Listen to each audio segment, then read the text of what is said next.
Hello friend, my self Bhushan and I am founder of creative life.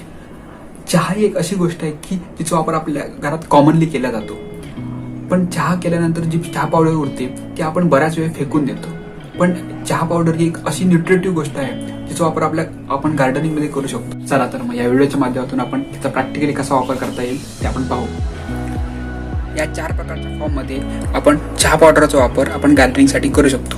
त्यातला हा पहिला प्रकार आहे जी आपण चहा पावडर मार्केटमधून आणतो डायरेक्ट, ती आहे. दुसरा जो प्रकार आहे ती आपण चहा केल्यानंतरची चहा पावडर उरते ती ही चहा पावडर आहे ओल्या स्वरूपातली.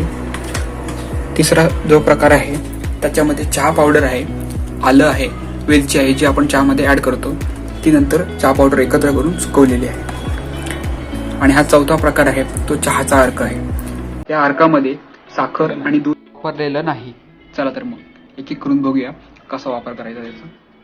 ही आपली चहा करून झाल्यानंतर जी चहा पावडर होते ती आहे, ती आपण फक्त 2 वेळा थंड पाण्याखाली ती धुवून घ्यायची, जेणेकरून त्यामध्ये असलेले दूध किंवा साखर असे त्याचे प्रमाण कमी होऊन त्याच्या झाडांना काही अपाय होणार नाही, त्याला मुंग्या लागणार नाही. त्यामुळे आपण ती तशी करून आपण ती डायरेक्ट झाडांना घालू शकतो. दुसरा जो प्रकार आहे तो आहे सुकदे. आपण चहा पावडर घेतली आहे ती आहे. त्याचा आपण वापर जनरली कंपोस्टिंगसाठी करू शकतो. जे आपण घरामध्ये कंपोस्ट करतो त्यासाठी याचा वापर करू शकतो. तसेच आपण झाडांना मल्चिंग करतो त्यासाठी याचा वापर आपण करू शकतो. हे 2 जे प्रकार होते ते थोडे डायल्यूट स्वरूपाचे होते. याचा वापर आपण डायरेक्ट करू शकतो, त्याचा झाडांना काही अपाय होणार नाही. पण आता हा जो तिसरा प्रकार आहे चहाचा अर्क, हे मगाशी सांगितल्याप्रमाणे हे आपण फक्त याच्यामध्ये चहा पावडर टाकून उकळलेलं आहे. यामध्ये कोणत्याही प्रकारची साखर आणि आपण ऍड केली नाही.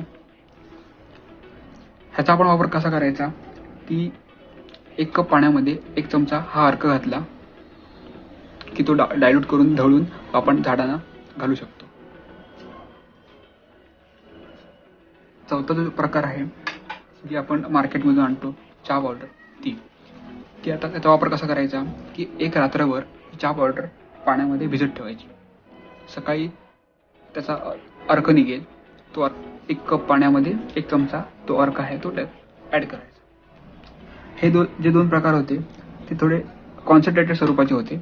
त्याच्यामुळे ह्याचा वापर आपण असा डायल्यूट करून आपण करतो, जेणेकरून झाडाला काही अपाय होऊ नये. चहा पावडर झाडांना घालण्याचे काही फायदे आहेत ते आपण आता पाहू. 1. चहा पावडर कंपोस्टिंगसाठी उत्तम मानली जाते. 2. चहा पावडरमध्ये टॅनिक ॲसिड असते, त्यामुळे कंपोस्टिंग जलद होण्यास मदत होते. 3. चहामध्ये NPK जे की बेसिक न्यूट्रिएंट मानले जातात त्याचे प्रमाण असते. 4. मातीची ऑक्सिजन शोषून घेण्याची क्षमता ही त्यामध्ये वाढते. 5. मातीचा कस सुधारण्यासाठी मदत होते.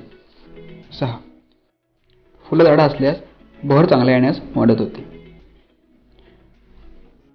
अशा प्रकारे तुम्हाला टाकाऊ वाटणाऱ्या अशा घटकापासून झाडाला पोषक असलेला एक घटक तुम्ही निर्माण करू शकता. तुम्हाला ही व्हिडिओ कशी वाटली ते मला खाली कमेंट बॉक्समध्ये कळवा.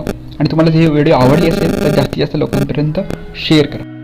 अशाच प्रकारच्या गार्डन रिलेटेड व्हिडिओ पाहण्यासाठी चॅनलला सबस्क्राईब करा आणि आमच्या इंस्टाग्राम आणि फेसबुक पेजला अवश्य भेट द्या, जेणेकरून तुम्हाला अशाच गार्डन रिलेटेड व्हिडिओ आणि पोस्ट तुम्ही पाहू शकता.